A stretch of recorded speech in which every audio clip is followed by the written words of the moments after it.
Bienvenidos, vamos a continuar con el repaso de derechos sucesorios. Quedamos en asignaciones testamentarias y esta es la respectiva parte 3. Así que vamos a continuar con las asignaciones testamentarias.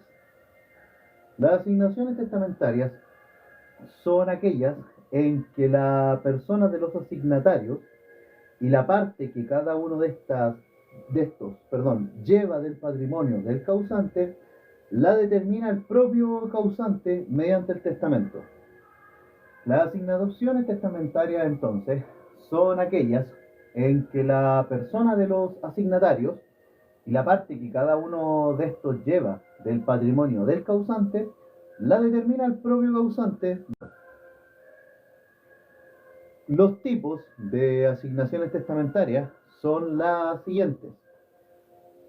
Tenemos las asignaciones testamentarias puras y simples.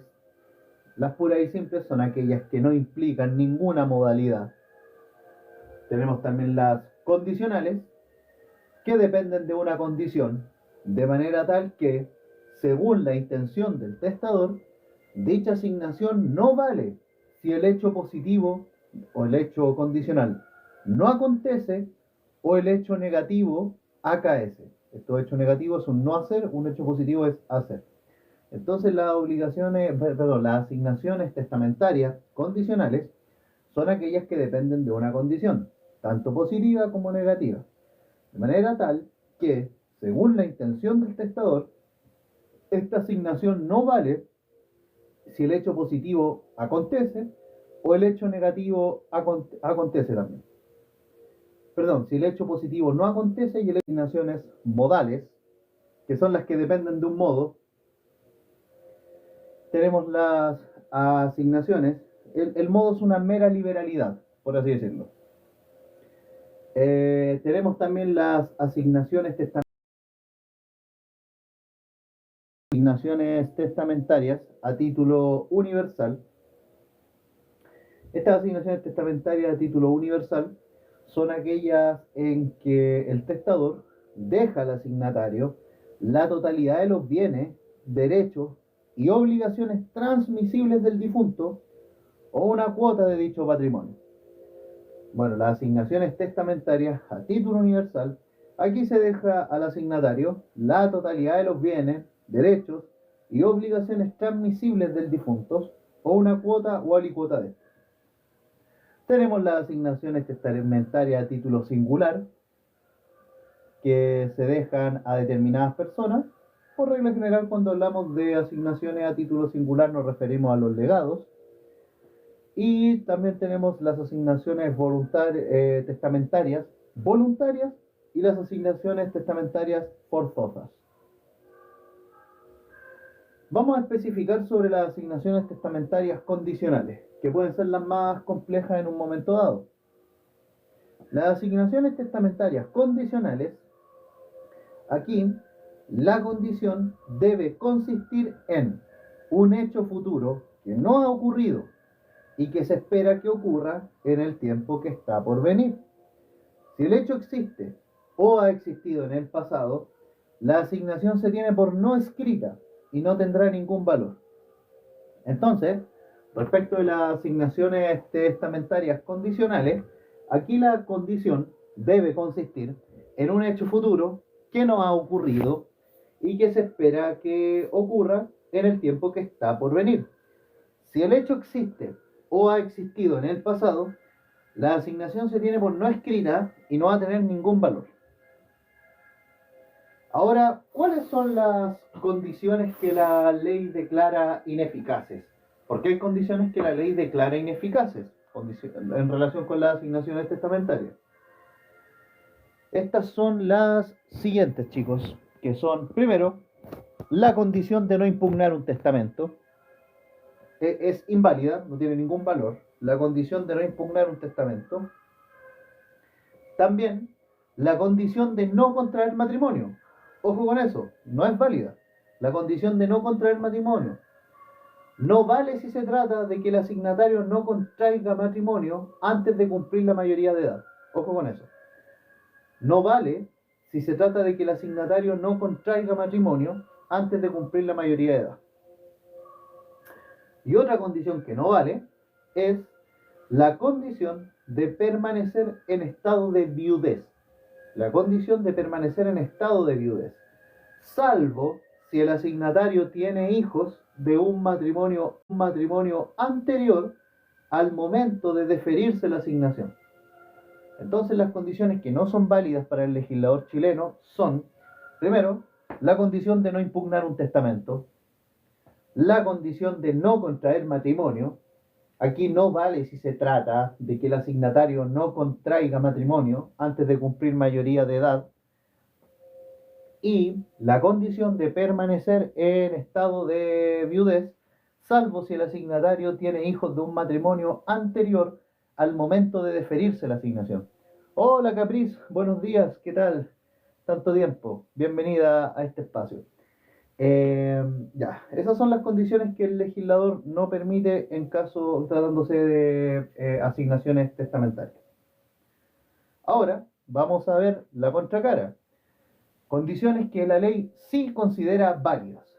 Condiciones que la ley sí considera válidas, y estas son, primero, la condición de casarse o no con una persona determinada. Ojo con eso. La condición de casarse o no casarse con una persona determinada. La que no vale es la de no casarse pero con personas genéricas. La que sí vale es casarse o no casarse con una persona determinada. Muchas gracias, Capriz, por compartir. Bueno, la otra condición que el legislador considera válida es la condición de abrazar un estado o profesión permitido por la ley, aunque sea incompatible con el matrimonio. Condición de abrazar un estado o profesión permitida por la ley, aunque sea incompatible con el matrimonio. Y una tercera condición válida es la siguiente, que es la condición de proveer la subsistencia a una persona mientras ésta permanezca soltera o esté viuda, dejando por ese tiempo un derecho de usufructo, uso o habitación o pensión periódica. Entonces las condiciones, aquí esta materia es súper específica dentro del derecho sucesorio. La pueden preguntar o no, pero es conveniente siempre que la puedan manejar. Así que, bueno, las condiciones que sí admite el legislador tratándose de asignaciones testamentarias son la condición de casarse o no con una determinada persona, la condición de abrazar un estado o profesión permitida por la ley, aunque sea incompatible con el matrimonio, y la condición de proveer la subsistencia a una persona mientras ésta permanezca soltera o viuda, dejando por ese tiempo un derecho a usufructo, uso o habitación o pensión periódica. Ahora, ¿cuáles son los tipos de asignaciones testamentarias condicionales? Porque sí, también hay tipos de asignaciones testamentarias condicionales. Y estos tipos de asignaciones testamentarias condicionales son una condición suspensiva y una condición resolutoria. La condición suspensiva, bueno, se trata de que esta básicamente se encuentre en suspenso la adquisición de la asignación. La condición suspensiva, ¿de qué se trata? Que se encuentre en suspenso la adquisición de una asignación. Cabe señalar que si uno va a repudiar una asignación, no es necesario que espere que la condición se cumpla. Don Andrés Bello señala que eso no tiene sentido, así que si ustedes se le otorga una asignación condicional y ustedes quieren repudiarla, no tienen que esperar a que se cumpla la condición para poder rechazarla. Es distinto si ustedes quieren aceptarla, porque ahí sí tienen que esperar que se cumpla la condición correspondiente. Y la condición resolutoria, ¿de qué se trata la condición resolutoria acá? Es que por su cumplimiento o verificada la condición, extingue la asignación. Estas bien pueden ser consideradas como los hechos o condiciones negativas, que si se cumple o se verifica esta condición, se extingue la asignación. Ahora vamos a ver En específico, las asignaciones testamentarias con condición suspensiva, que encuentran en suspenso la adquisición de una asignación. Estas asignaciones testamentarias con condiciones suspensivas también tienen sus efectos. Y estos efectos son los siguientes. Primero, cuando la condición suspensiva está pendiente, todavía no nace el derecho. ¿Ok? Segundo, cuando la asignación suspensiva está fallida, se esfuma la expectativa que tiene el asignatario de adquirir la asignación testamentaria. Cuando la asignación suspensiva está fallida, se esfuma la expectativa del asignatario condicional respecto de adquirir esta asignación testamentaria condicional. Y tercer efecto es que cuando la condición suspensiva está cumplida, el asignatario adquiere el derecho a la asignación. Cuando la condición suspensiva está cumplida, el asignatario adquiere el derecho a la asignación. Y ahora, ¿cuáles son los efectos de las otras condiciones que existen? Que son las asignaciones condicionales, que son las asignaciones testamentarias con condición resolutoria. Los efectos de las asignaciones testamentarias con condición resolutoria son los siguientes. Primero, cuando la condición resolutoria está pendiente, el asignatario adquiere su asignación correspondiente. Cuando está pendiente, ojo con eso. Cuando está pendiente entonces esta condición resolutoria, el asignatario adquiere la asignación. Pero ahora, cuando esta asignación resolutoria falla, el derecho del asignatario a la asignación testamentaria se va, se fuga. O sea, perdón. Cuando la asignación resolutoria falla, el derecho del asignatario a la asignación testamentaria se consolida. ¿Ok? No sé si va quedando claro hasta ahí, por favor. Y cuando la condición resolutoria está cumplida, el asignatario pierde su asignación. Entonces, los efectos de la condición resolutoria en las asignaciones condicionales, testamentarias condicionales, es que cuando la condición resolutoria está pendiente, el asignatario adquiere la asignación testamentaria, se consolida, porque ya no se tiene nada que no cumplir. Y cuando la condición resolutoria está cumplida, el asignatario pierde su asignación. Vamos a referirnos ahora a las asignaciones testamentarias sujetas a día. Asignaciones testamentarias sujetas a día, pero antes de continuar, tapa la pantalla, por favor. Bueno, asignaciones testamentarias sujetas a día. Este es un tipo de asignación testamentaria que puede ser de cuatro tipos. De asignación testamentaria condicional, la asignación testamentaria sujeta a día. Es un tipo de asignación testamentaria condicional. Y puede ser de cuatro tipos. Asignaciones testamentarias condicionales sujetas a día cierto y determinado. Por ejemplo, aquí se tiene certeza del día y de cuándo llegará. 1 de enero de 2027, por ejemplo. Asignaciones testamentarias condicionales sujetas a día cierto e indeterminado. ¿Cómo esto es cierto e indeterminado? Por ejemplo, se tiene certeza del día, pero no de cuándo ocurrirá, de cuándo va a fallecer una persona, por ejemplo. Se sabe que tarde o temprano alguien va a fallecer, pero no se sabe el día exacto. También tenemos las asignaciones testamentarias sujetas a día incierto e indeterminado, que no se sabe si llegará, pero sí se sabe cuándo ocurrirá. Por ejemplo, cuando Arnaldo cumpla 28 años. Bueno, y el otro subtipo de asignaciones testamentarias condicionales sujetas a día es las asignaciones testamentarias sujetas a día incierto e indeterminado. Aquí no se sabe si llegará ni tampoco cuándo va a ocurrir. Cuando, por ejemplo, una persona se case.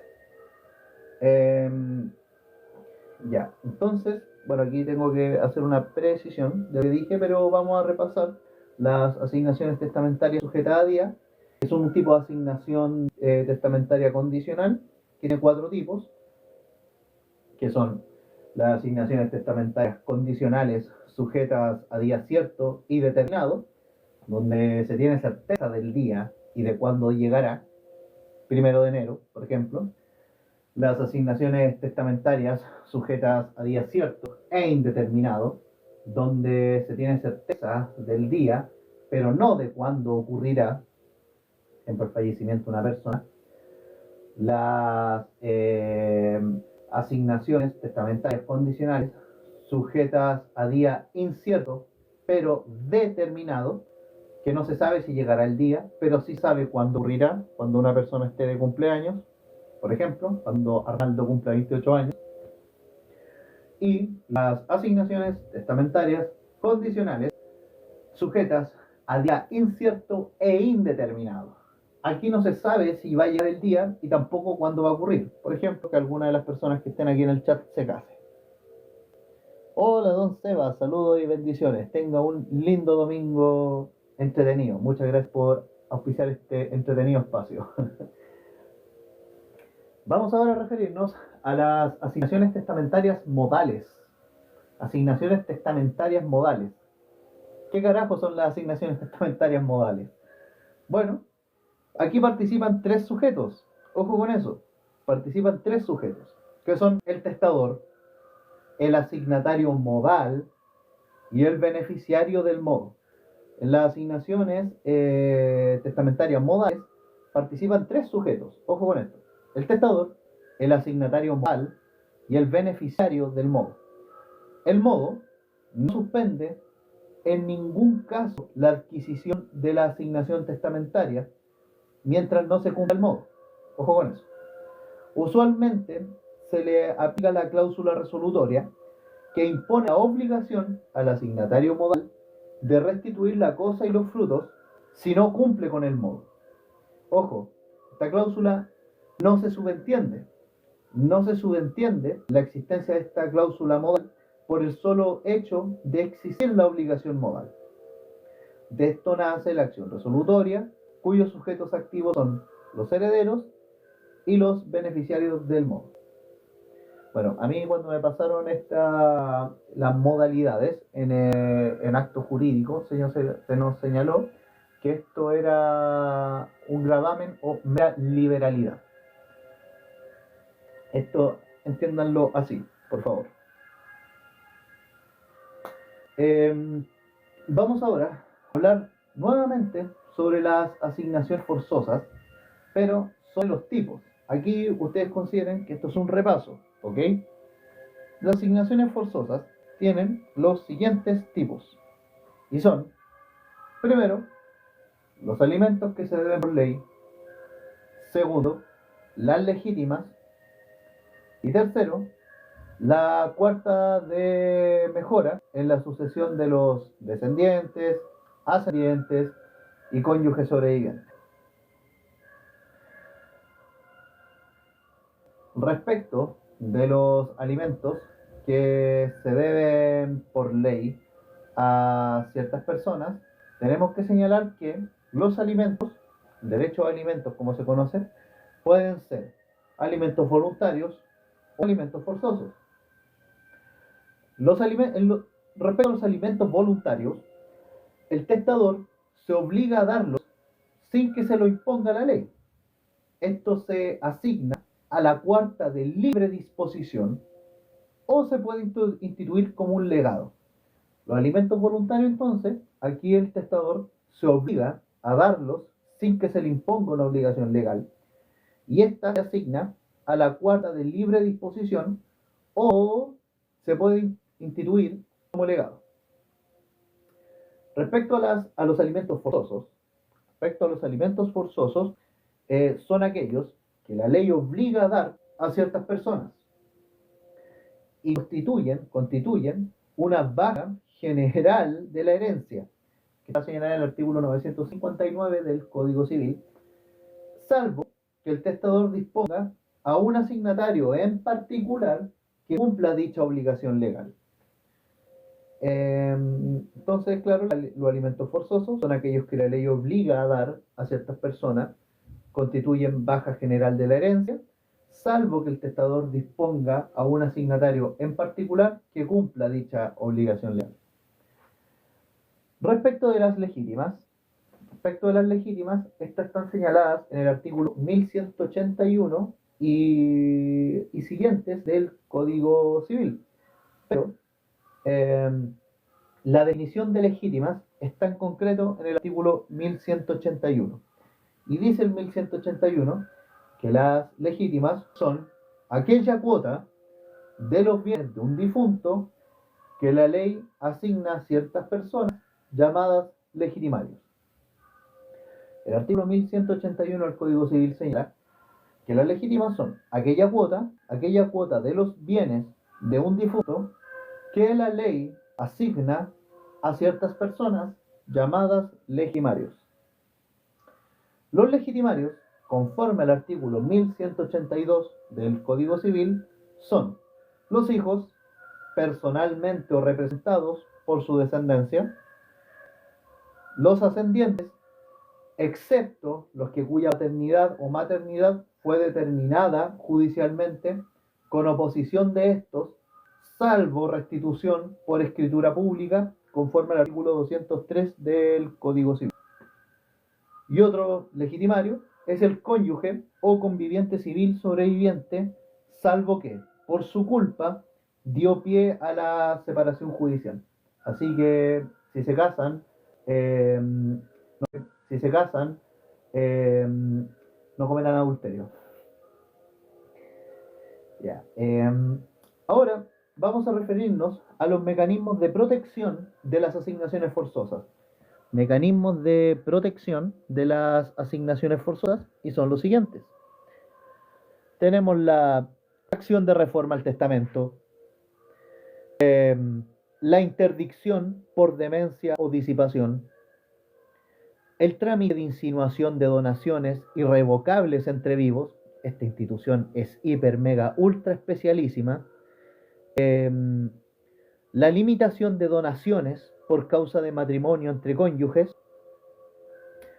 la prohibición de sujetar legítimas a gravámenes o modalidades, la prohibición del testador de tasar el valor de las especies con que se van a pagar las legítimas, los acervos imaginarios y la acción de inoficiosa donación. Entonces, último repaso, las asignaciones forzosas, ¿cuáles son sus mecanismos de protección? Quédense con la acción de reforma al testamento, la interdicción por demencia o disipación, la acción de inoficiosa donación, los acervos imaginarios, la prohibición del testador de tasar el valor de las especies con que se van a pagar las legítimas y la prohibición de sujetar las legítimas a gravámenes o modalidades. Quédense con eso. Y ojo, atención siempre a la distinción que legítimas y asignaciones testamentarias no es lo mismo. Asignaciones testamentarias tampoco es lo mismo que asignaciones forzosas, y mantengan la diferencia también entre asignaciones y legítimas. Ojo con eso. Ahora, también tenemos que referirnos a otros casos donde el testador no está obligado a respetarlas. ¿Y cuáles son esos casos donde el legislador no está obligado a respetar las asignaciones forzosas? Bueno, primero, el desheredamiento de un legitimario. Para que, si no lo saben, en Chile es legal desheredar a un legitimario, así que cuando se deshereda a alguien no se está obligado a respetar las legítimas. Tampoco se está obligado a respetar las legítimas cuando la paternidad o maternidad fue declarada judicialmente de manera forzosa por medio de un procedimiento judicial de filiación. Esta semana vamos a ver familia, así que todo lo que tiene que ver con filiación, entre el martes y el miércoles vamos a dar una revisión. Otro caso donde el testador no está obligado a respetar las legítimas es cuando el cónyuge, por su culpa, dio pie a la separación judicial, y cuando el alimentario haya incurrido en injuria atroz contra el alimentante. La injuria atroz es una indignidad, o se relaciona mucho con las indignidades para suceder. Vamos a hablar ahora del desheredamiento. El desheredamiento en Chile, ¿qué existe? Ustedes pueden desheredar a un legitimario. ¿Y qué es el desheredamiento? Bueno, este está señalado en el artículo 1207 del Código Civil. Y el 1207 señala que el desheredamiento es una disposición testamentaria, en que se ordena que un legitimario sea privado de todo o parte de su legítimo. Es una disposición testamentaria en que se ordena que un legitimario sea privado de todo o parte de su legítima. Así que si quieren desheredar a alguien, escriban un testamento desheredando, porque por esencia es una disposición testamentaria que ordena que un legitimario sea privado de todo o parte de su legítima. De ser hijos, cónyuge, conviviente civil sobreviviente o ascendientes. Vale. Ahora, ¿cuáles son las causales de desheredamiento? ¿Por qué ustedes podrían desheredar a alguien? Bueno, las causales para desheredar a un legitimario son, primero, haber cometido injuria atroz contra el testador en su persona, el testador es el que hace el testamento, contra su honor, contra sus bienes, o contra la persona, honor y bienes de su cónyuge, conviviente civil, ascendientes y o descendientes. Otra causal es por no haberle socorrido en el estado de demencia, pudiendo hacerlo, por no haberle socorrido en su estado de demencia, pudiendo hacerlo, o por haberse valido de fuerza o dolo para testar, o por delito que merezca pena aflictiva o que se haya abandonado a los vicios o ejercido granjerías infames. Granjería infame es como un oficio infame, así lo... Don Andrés Bello era un poeta, entonces por eso escribía estas palabras tan bonitas, si ustedes quieren decir. A menos, ya bueno, entonces por delito que merezca pena aflictiva, que se haya abandonado a los vicios o ejercido granjerías infames, a menos que se pruebe que el testador descuidó su educación. Pero aquí solo se aplica respecto a los descendientes. Ojo con eso. Entonces las causales para que ustedes puedan desheredar a alguien son, primero, por haberse cometido injuria grave contra el testador en su persona, honor y bienes, o contra la persona, honor y bienes de su cónyuge, ascendiente o descendiente, por no haberle socorrido en su estado de demencia, pudiendo hacerlo, por haberse valido de fuerza o dolo para testar, o por delito que merezca pena aflictiva, o que se haya abandonado los vicios y ejercido granjerías infames, a menos que se pruebe que el testador descuidó su educación. Pero esto solo aplica respecto a los descendientes. Ojo con eso. ¿Cuáles son las características del desheredamiento? Las características del desheredamiento son 4 y son bien precisas. Primero, solo se puede desheredar a un legitimario. Solo se puede desheredar a un legitimario. A un hijo, al cónyuge, conviviente civil sobreviviente o a los ascendientes. Es un medio que la ley otorga al testador para privar de todo o parte de su legítima a un legitimario. Es un acto solemne, ya que requiere estipulación expresa. No se puede desheredar de palabra. Es un acto solemne, requiere una estipulación expresa. Y ojo, es un derecho absoluto. No se tiene que justificar su ejercicio. Ustedes pueden desheredar a alguien basados en su arbitrariedad. Es un derecho absoluto y no tienen que justificárselo a nadie. Ustedes lo estipulan por acto solemne en el testamento, ya que es un medio que la ley le otorga a la persona que testa, que hace un testamento, al testador, para privar de todo o parte de su legítima al legitimario. Pero ojo, solo se puede desheredar a un legitimario. Y ahora, ¿cuáles son los requisitos para que proceda esta institución, para que puedan desheredar? ¿Cuáles son los requisitos para que opere el desheredamiento? Primero, que el desheredado debe ser un legitimario. El desheredamiento debe constar en el testamento. Debe existir una causal de desheredamiento, de las que ya mencionamos como injuria grave. Debe indicarse la causal de desheredamiento.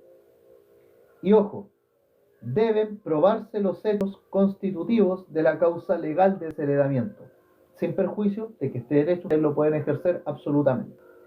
Entonces los requisitos del desheredamiento son que el desheredado se ve privado de su legítima.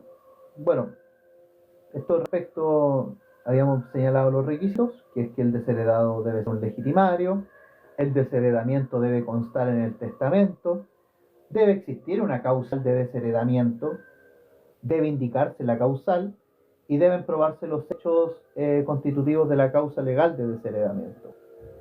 ¿Y cuáles son los efectos del desheredamiento? Los siguientes. Primero, que el desheredado se ve privado de su legítima. El desheredado se ve privado de su legítima. El desheredado se ve privado de toda otra asignación testamentaria. Y también debe restituir la herencia si es que ya la recibió. Ahora precisar. El desheredamiento puede ser total o parcial. Si nada se dice, se entiende que el desheredamiento es total. Total. La única forma de revocar el desheredamiento es con otro testamento. Muchas gracias, Lili, bienvenida. La única forma de revocar el desheredamiento es con otro testamento. Es con otro testamento, lo que implica una revocación tácita de testamento. Ya. Hablemos ahora de la sucesión intestada.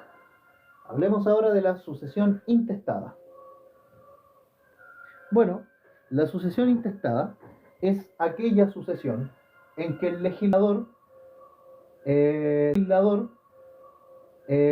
determina a las personas llamadas a suceder al difunto. Es aquella sucesión en que el legislador determina a las personas llamadas a suceder al difunto y la parte o cuota del patrimonio que a cada uno de estos pertenece. En la sucesión intestada no hay testamento. Y procede en los siguientes casos. Primero, cuando el causante no dispone de sus bienes,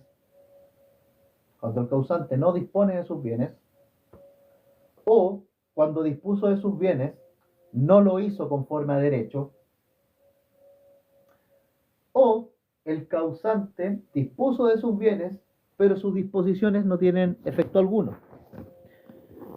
Aquí, en la sucesión intestada, no se atiende ni al origen de los bienes, ni al sexo de las personas, y tampoco a su primogenitura. La primogenitura en la sucesión intestada es irrelevante.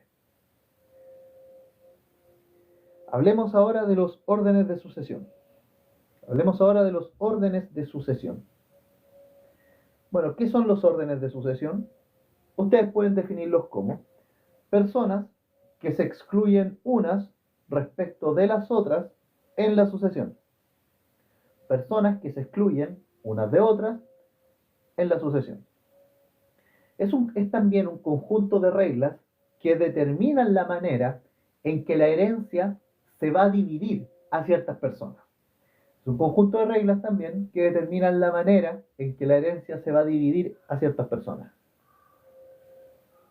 Sus características, las características de los órdenes de sucesión son que, primero, se aplica la sucesión intestada. Son excluyentes, ya que se excluyen unas personas respecto de otras en la sucesión. Y se aplica la regla siguiente. ¿Cuál es la regla siguiente? Los grados más próximos excluyen a los más lejanos. Y otra característica es que se cambia de un orden a otro de sucesión cuando falta el asignatario esencial de un determinado orden. Se cambia de un orden a otro cuando falta el asignatario esencial, el cabeza de orden, por así decirlo, de un determinado orden. Los órdenes de sucesión per se están regulados en el artículo 988 al 995 del Código Civil. vienen a estar regulados en los artículos 988 al 995 del Código Civil. Y estos son, primero, los hijos y cónyuges sobrevivientes. Los hijos y cónyuges sobrevivientes. Si no hay hijos, pero sí hay cónyuge o conviviente civil sobreviviente, nos remitimos al segundo orden. ¿Y cuál es el segundo orden? El de los ascendientes y cónyuge sobreviviente. El tercer orden es el de los hermanos, y se distinguen aquí los hermanos de simple y los hermanos de doble conjunción. Los hermanos de simple conjunción son los que coloquialmente nosotros conocemos como los medios hermanos, ya que aquí solo comparten un progenitor. Y los hermanos de doble conjunción son aquellos hermanos que comparten padre y madre y se llevan el doble de la herencia respecto de los hermanos de simple conjunción, si es que los hay. El cuarto orden es el de los colaterales, que comparten un ascendiente en común, pero son colaterales, y hasta el sexto grado. Hasta el sexto grado. Y el quinto orden es el del fisco. El quinto orden es el del fisco. Si una persona quedó sin ningún familiar, solo en el mundo, y tiene una gran herencia, papi fisco se queda con esta. Y acepta con beneficio de inventario, obviamente, si es que dejó deuda. Vamos a hablar ahora del derecho de representación. Derecho de representación. Aquí esto es pregunta tanto de examen del mismo ramo de derecho sucesorio como del examen de grado, y siempre los profes les piden hacer una distinción entre el derecho de representación y el derecho de transmisión. Ojo con eso. A veces una persona, si no tiene muy clara diferencia, suele confundirse y eso es fatal. Vamos con el derecho de representación. Está señalado en el artículo 984 del Código Civil. Dice el 984 del Código Civil que el derecho de representación es una ficción legal. Quédense con eso, es una ficción legal. Es una ficción legal en la que se supone que una persona tiene el lugar y por consiguiente el grado de parentesco y derechos hereditarios que tendría su padre o madre si éste o ésta no quisiese o no pudiese suceder. Entonces, el derecho de representación es una ficción legal en la que se supone que una persona tiene el lugar, ergo, los grados de parentesco y derechos hereditarios que tendría su padre o madre si es que estos no quisiesen o no pudiesen suceder. Básicamente, el heredero es representado por su descendencia cuando éste no puede o no quiere aceptar la herencia que se le asignó. Las partes en el derecho de representación, las partes que participan son tres, que son, primero, el causante primitivo o el primer causante, que es la persona a quien se sucede efectivamente. Está el representado, que es la persona que o no quiere o no puede suceder. Tenemos al representante, que es la persona que, en virtud de este derecho, pasa a ocupar el lugar, grado de parentesco y derechos hereditarios del representado. Puede ser una o más personas. Ojo con eso. ¿Cuáles son los requisitos del derecho de representación? Bueno, para que opere, debe operar en la sucesión intestada. No opera en la sucesión testada. Opera en la sucesión intestada, ab intestado o sin testamento. Opera en esta sucesión el derecho de representación. Y debe faltar el representado. Es decir, ¿y por qué debe faltar el representado? ¿Por qué podría faltar el representado? Bueno, por, primero, haber repudiado la herencia, por ser indigno de suceder, por ser incapaz para suceder, o incluso por haber sido desheredado. Ojo con eso. El representado puede faltar porque lo desheredaron, porque lo declararon indigno, porque es incapaz para suceder, o porque repudió la herencia. Ahora, este representado, debe ser hijo o hermano del causante primitivo.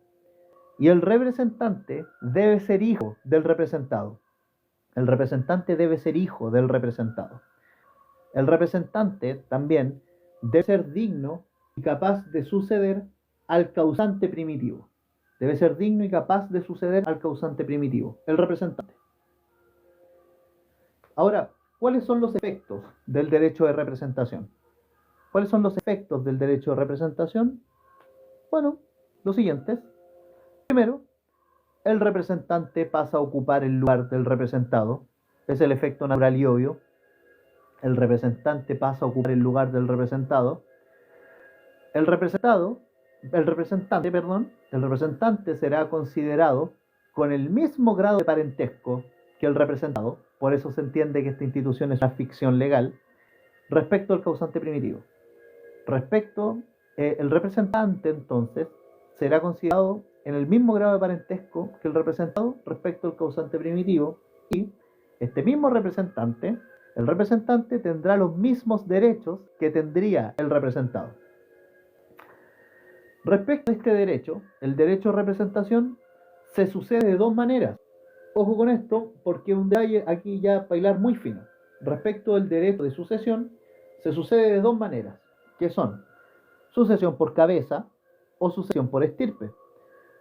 En la sucesión por cabeza suceden directamente al causante de forma personal. Y en la sucesión aquí en la sucesión por cabeza no opera el derecho de representación.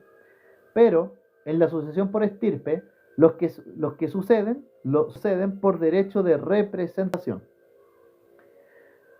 Entonces, respecto a este derecho, se relacionan dos clases de sucesión bien ligadas, que son la sucesión por cabeza, donde se sucede directamente al causante de forma personal. Aquí no hay derecho de representación, pero también está la sucesión por estirpe, que son los que suceden por derecho de representación.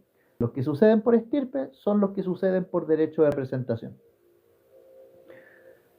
Vamos a hablar ahora de la sucesión mixta. La sucesión mixta. Bueno, la sucesión mixta es aquella que es en parte testada y en parte intestada. La sucesión mixta es aquella que es en parte testada y en parte intestada, y ustedes pueden revisarla en el artículo 996 del Código Civil, que señala que cuando en un mismo patrimonio se ha de suceder por testamento y ad intestato, se cumplirán las disposiciones testamentarias y el remanente se adjudicará a los herederos ad intestato, o sea, sin testamento, según las reglas generales. Don Andrés Bello pretende que se respete el testamento, pero los que suceden a vez por testamento y ad intestato imputarán a la porción que les corresponda ad intestato lo que recibieren por testamento, sin perjuicio de retener toda la porción testamentaria si excediera la otra. Aquí se habla, el profesor Fabián Elorriaga, esto lo relaciona con la institución de derecho de retención. Prevalecerá sobre todo la voluntad expresa del testador, en lo que a derecho corresponda. Ahora, en todo caso, la regla del inciso primero, que es cuando un mismo patrimonio se ha de suceder por testamento y ad intestato, se cumplirán las disposiciones testamentarias y el remanente se adjudica a los herederos ad intestato según las reglas generales. Esta regla se aplica una vez entradas totalmente a quienes tienen derecho a ellas, las legítimas y mejoras a la herencia. ¿Ok? Miren, pueden revisarlo en más profundidad revisando el código. Artículo 996 del Código Civil, sucesión mixta. Pero quédense con la idea de que la sucesión mixta es aquella sucesión que en parte es testada y en parte es intestada. Vamos a referirnos ahora a la defensa de las asignaciones. La defensa de las asignaciones. ¿Cómo se defiende una asignación? Bueno, la ley considera los siguientes mecanismos. Primero, el trámite de insinuación de donaciones. Segundo, la acción de reforma al testamento. Tercero, la prohibición del causante o testador de pasar las especies con que ha de pagarse la legítima, de tasar las especies con que se da de pagar la legítima, el testador no puede tasar los bienes. Por eso el que los tasa cobra un ojo de la cara. Otro mecanismo de defender las asignaciones son la formación de los acervos imaginarios, que son instituciones un poco complejas, pero que vamos a verla a su debido tiempo. Y el hecho de que la legítima rigurosa no puede grabarse. O sea, la legítima rigurosa es lo que le corresponde a cada asignatario, conforme a ley. Asignatario forzoso. O lo que efectivamente debe, perdón, es lo que debería recibir. La legítima efectiva es lo que, valga la redundancia, efectivamente recibe. Vamos a hablar de la acción de petición de herencia, que es un medio de defender las asignaciones. La acción de petición de herencia, que bueno, es la acción que van a ejercer los herederos para el caso que estos quieran recuperar la herencia cuando no estén en posesión de esta, invocando la calidad de heredero. ¿Ok? Muchas gracias, Connie. Está consagrada la acción de petición de herencia en los artículos 1264, 1164 y siguientes del Código Civil. En esta acción, la acción de petición de herencia, el dueño de la herencia reclama la posesión de la misma que está en manos de un falso heredero. De este modo, el heredero tiene como fin que se le reconozca su calidad y se le restituyan todos los bienes que componen la universalidad de la herencia. Las características de la acción de petición de herencia son las siguientes. Las características es que, primero, es una acción real, ya que protege el derecho real de herencia. La acción de petición de herencia es una acción real, ya que protege el derecho real de herencia. Segundo, busca que se reconozca la calidad de heredero. Tercero, es una acción evidentemente patrimonial. Es una acción patrimonial que busca que se reconozca la calidad de heredero. Ojo, es transferible mediante la cesión del derecho real de herencia. Es transmisible también, prescribe en el plazo de prescripción del derecho real de herencia, que sería de 10 años, conforme al artículo 2512, pero podría prescribir en 5 en caso de que se le otorgue al heredero putativo la posesión efectiva. Es una acción divisible, la acción de petición de herencia, ya que si hay varios herederos, cada uno de ellos puede o debe intentar la acción individualmente. Y una última característica de la acción de petición de herencia es que da lugar a una acción reivindicatoria contra terceros, si es que la sentencia obviamente es favorable. ¿Quién tiene la legitimidad activa de la acción de petición de herencia? Bueno, la legitimidad activa la tienen los herederos, obvio, los verdaderos herederos, los donatarios también, y los cesionarios del derecho real de herencia. Esta acción se dirige contra el falso heredero, que es el sujeto pasivo de esta acción. El sujeto activo vendrían siendo los herederos, cesionarios del derecho de herencia, y el donatario, si es que lo hay. Y se dirigen contra el falso heredero, que es el sujeto pasivo de esta acción de petición de herencia. ¿Cuáles son sus efectos? Los efectos de esta acción son que, primero, habrá restitución de las cosas heredadas. Habrá una restitución de los frutos de la cosa heredada. Restitución de los frutos de la cosa heredada. Un abono de las mejoras. Y habrá pago de las enajenaciones y deterioros que se hayan causado en las cosas heredadas.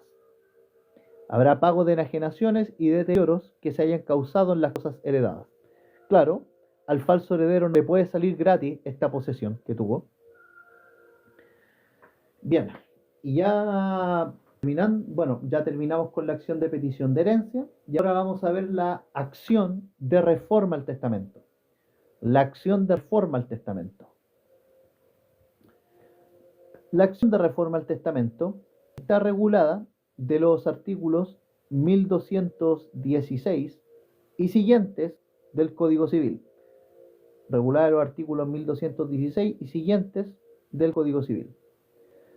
Bueno, la acción de reforma al testamento es aquella acción que permite a los legitimarios reclamar que en el testamento se han vulnerado sus legítimas, sea porque, primero, se instituyó como legitimario a personas que no lo son, segundo, se entregó un legitimario menos de lo que le correspondía por ley, o tercero, se omitió un legitimario.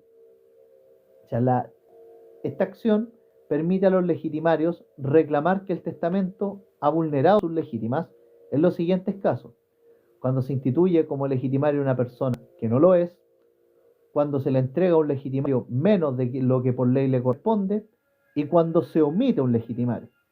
Y esta institución de la acción de reforma al testamento persigue dos fines, que primero, perseguir la legítima rigorosa y segundo, perseguir la cuarta de mejoras cuando ha sido otorgada a otras personas que por ley no les corresponde.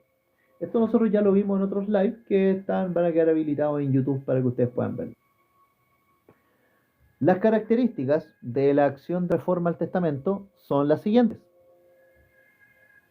Son varias, de hecho, y estas son, primero, que es una acción personal, a diferencia de la acción de petición de herencia. La acción de reforma al testamento es una acción de carácter personal porque emana de un crédito y se dirige contra los asignatarios instituidos por el testador. Es una acción patrimonial, es transferible, es transmisible y, ojo, a diferencia de la acción de petición de herencia, la acción de reforma al testamento prescribe en 4 años. 4 años desde que suceden estos dos hechos, sin importar cuál ocurre primero: que el legitimario tome conocimiento del testamento que le causa un agravio a sus derechos hereditarios, o que tome conocimiento de su condición de legitimario.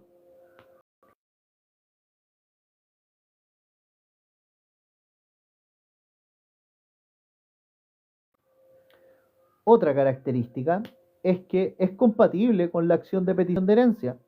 Ustedes pueden interponerla, las dos juntas. Es compatible con la acción de petición de herencia. Su fin es la modificación del testamento, claro. Y los titulares de la acción de petición de herencia son el legitimario y el cesionario de derecho hereditario. Pero ojo, en la acción de reforma al testamento, la vulneración a la ley debe ocurrir en la mitad legitimaria, o en la cuarta de mejoras. En la cuarta de libre disposición no, porque con este porcentaje la persona puede hacer lo que se le cante. Y una última característica del de la acción de reforma al testamento es que se ejerce contra quienes se vean beneficiados por el testamento.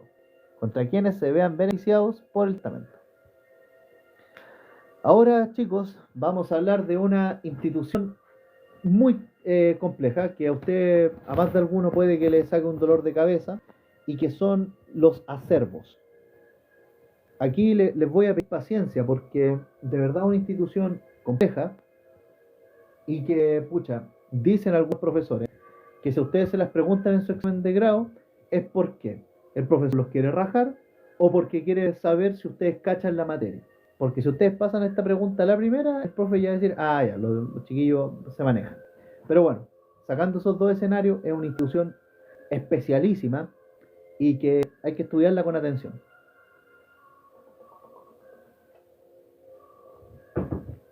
Ya.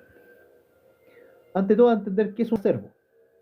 Un acervo es una masa de bienes que deja el causante al momento de su fallecimiento. Y hay siempre, en toda sucesión, concurren tres acervos.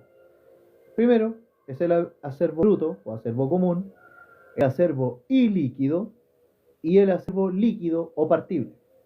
Eventualmente, posiblemente, podrían darse algunos casos donde opere el primer y el segundo acervo imaginario.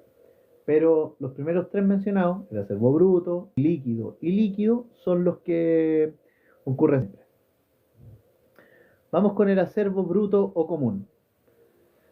¿Qué es el acervo bruto común? Bueno, el acervo bruto o común es la masa de bienes que se encontraban en poder del causante al momento de su fallecimiento e involucra tanto bienes corporales e incorporales que le sean propios o de otra persona. Es lo que deja el causante al momento de su fallecimiento. Y incluye bienes que puede tener a título de domino, que sean suyos, o también otros que tenga a título de mero tenedor o de poseedor. Vamos a con el acervo ilíquido. Acervo ilíquido, que es la masa de bienes de los que era dueño el causante, de lo que es dueño el causante, o lo que era dueño, ya excluidos los que se encontraban en su poder o a retención de otro título, como ya mencionamos. Aquí ya se dejan de lado todos los bienes que no eran de él, en el acervo ilíquido. Pero este no es el que se reparte entre los herederos, porque a este acervo ilíquido se le tienen que aplicar las bajas generales de la herencia, que son deducciones que el legislador hace y con el objeto de, primero, pagar los bienes, pagar los gastos de la apertura de la sucesión y los gastos de publicación del testamento, pagar las deudas hereditarias, pagar los impuestos que corresponden a la sucesión y los alimentos forzosos que se dan por ley hacia las personas. Y hecha estas bajas generales de la herencia, se pasa a lo que es el acervo líquido. Y el acervo líquido es el acervo partible, el que al final se distribuye entre los herederos. El acervo líquido, por tanto, es la masa de bienes de lo que el causante era dueño, a la cual ya se le restaron las bajas generales de la herencia, generándose una masa de la cual el testador puede disponer en su testamento, y en el caso de la sucesión intestada, es la que se reparte entre los herederos. Y ahora se viene lo chido. Vamos a hablar de los acervos imaginarios, que en esta institución yo les pido sean pacientes porque es especialísima y es compleja, hay que decirlo. El primer acervo imaginario, bueno, está establecido en el artículo 1185 del Código Civil. El primer acervo imaginario está establecido en el artículo 1185 del Código Civil. Y bueno, esto en el supuesto de que el partidor esté haciendo la distribución de los bienes. Bueno, para computar las cuartas, en este primer acervo imaginario, para computar las cuartas, se acumulan imaginariamente al acervo líquido todas las donaciones revocadas e irrevocables, hechas en razón de legítimas o mejoras. Se ejerce contra donaciones hechas a otros legitimarios. Ojo con eso. Para que opere el primer acervo imaginario, se requiere que el causante, bueno, primero, muera dejando legitimarios, obvio, más de uno, que en vida haya hecho donaciones revocables o irrevocables, y tercero, que las donaciones se han hecho rozando legítimas como mejoras. Que las donaciones se hayan hecho rozando las legítimas como mejoras. Y por último, que las donaciones se hayan hecho a un legitimario.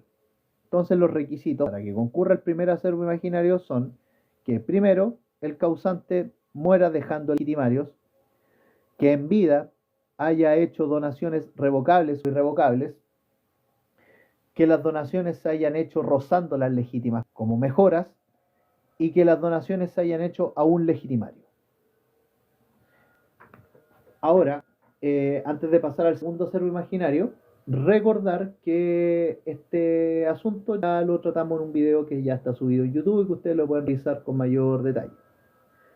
El segundo acervo imaginario, que es el más complejo de todos, se forma cuando el que tenía legitimarios hizo donaciones entre vivos a extraños, a ajenos, a terceros que no eran legitimarios. Y el valor de todas estas donaciones juntas excede la cuarta parte de la suma forzada por este valor y del acervo imaginario. Bueno, estas donaciones que se hacen en vida a terceros que no son legitimarios excede a la cuarta de libre disposición. Los legitimarios tienen derecho a que este exceso se agregue imaginariamente al acervo líquido para la computación de las legítimas y las mejoras.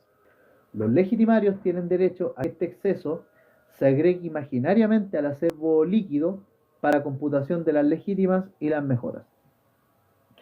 ¿Cuáles son los requisitos para que opere el segundo acervo imaginario? Primero, que el causante deje legitimarios.